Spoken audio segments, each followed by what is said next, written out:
BDR হত্যা রহস্য উদ্ঘাটনে গঠিত জাতীয় স্বাধীন পূর্ণাঙ্গ কমিশনের প্রথম বৈঠকের বিষয়ে বিস্তারিত জানব। বিজিবি সদর দফতরে আছেন সহকর্মী শাকির আহমেদ। সরাসরি যাব তার কাছে। শাকির, 2009 সালের 25 ও 26 ফেব্রুয়ারিতে রাজধানীর পিলখানায় তৎকালীন বিডিআর বর্তমান বিজিবির যে সদর দপ্তর সেটিতে কিন্তু একটি হত্যাকাণ্ডের ঘটনা ঘটে এবং সেটিতে 57 জন সেনা কর্মকর্তা নিহত হওয়ার মতো যে ঘটনাটি সেটি কিন্তু বাংলাদেশকে নাড়া দিয়েছে।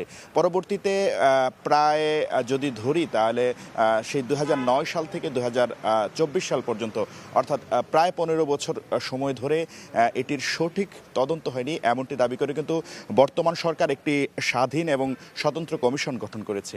এই কমিশনটি কিন্তু আজ অর্থাৎ বৃহস্পতিবার কিন্তু তাদের প্রথম বৈঠক ছিল।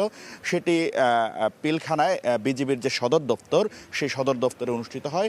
7 জন সদস্যের মধ্যে কিন্তু 6 জন সদস্য আজকের যে বৈঠক সেটিতে উপস্থিত ছিলেন। বৈঠক শেষে এই যে তদন্ত কমিশনের যিনি চেয়ারম্যান রয়েছেন আলম ও ফজলুর রহমান, যিনি একজন অবসরপ্রাপ্ত মেজর জেনারেল, তিনি কিন্তু সাংবাদিকদের সঙ্গে কথা বলেন এবং তিনি বলেন কোনো ধরনের প্রভাব বা কোনো ধরনের চাপের তোয়াক্কা না করেই তারা কিন্তু স্বাধীনভাবে এই কমিশনের যে কাজ সেটি করবেন এবং তারা কিন্তু তাদের নির্দিষ্ট সময় অর্থাৎ 3 মাসের মধ্যেই তাদের যে তদন্ত কাজ শেষ করার কথা সেটি তারা করার জন্য চেষ্টা করবেন বলে জানিয়েছেন। সাংবাদিকদের পক্ষ থেকে প্রশ্ন ছিল যে কোনো নির্দিষ্ট দেশ আসলে এই ঘটনায় সম্পৃক্ত কিনা সেটি কিভাবে চিহ্নিত করা হবে বা তাদেরকে কিভাবে দোষী সাব্যস্ত করা হবে।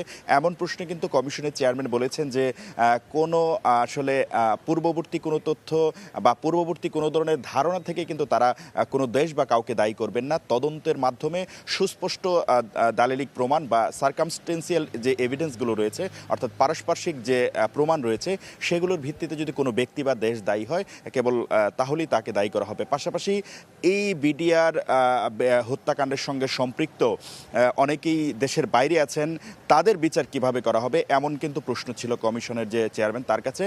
তিনি বলেছেন যে যারা দেশের বাইরে আছেন তাদেরকে পররাষ্ট্র মন্ত্রণালয়ের সঙ্গে কথা বলে ফেরানোর চেষ্টা করা হবে।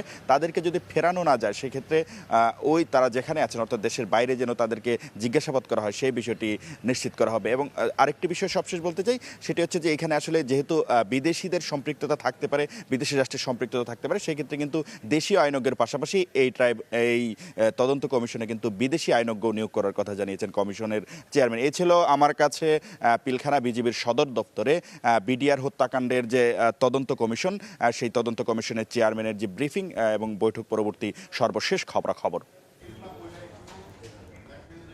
সহকর্মী শাকির আহমেদ, বিজিবি সদর দপ্তর থেকে।